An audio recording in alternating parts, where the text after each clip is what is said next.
Welcome to Luca is a Billionaire, where the only thing I invest in is your answers. In this video, I will explain how to file your tax return yourself in Canada. First, confirm your filing obligation. Most residents must file annually. Even if you have no income, filing can secure benefits like the GST/HST credit. Ensure you have your social insurance number readily available, as it is crucial for identification. This initial step sets the foundation for a smooth and accurate tax filing process. We will guide you through each subsequent stage.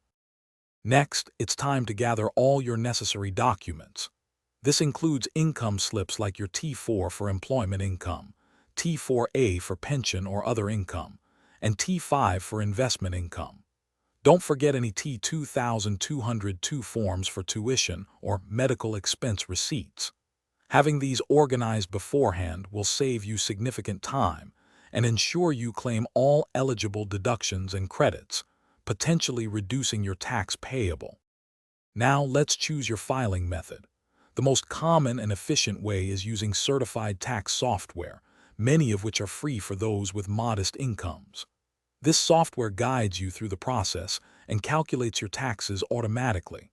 Alternatively, you can file a paper return, but be aware that processing times are typically longer, often taking several weeks. Electronic filing through NetFile is generally recommended for speed and accuracy. Finally, it's time to review and submit your return. Double-check all entries for accuracy, ensuring no income sources or deductions were missed.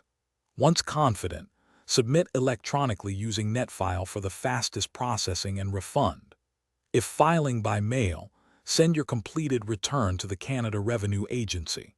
Remember to keep all your supporting documents for a minimum of 6 years, as the CRA may request them for verification.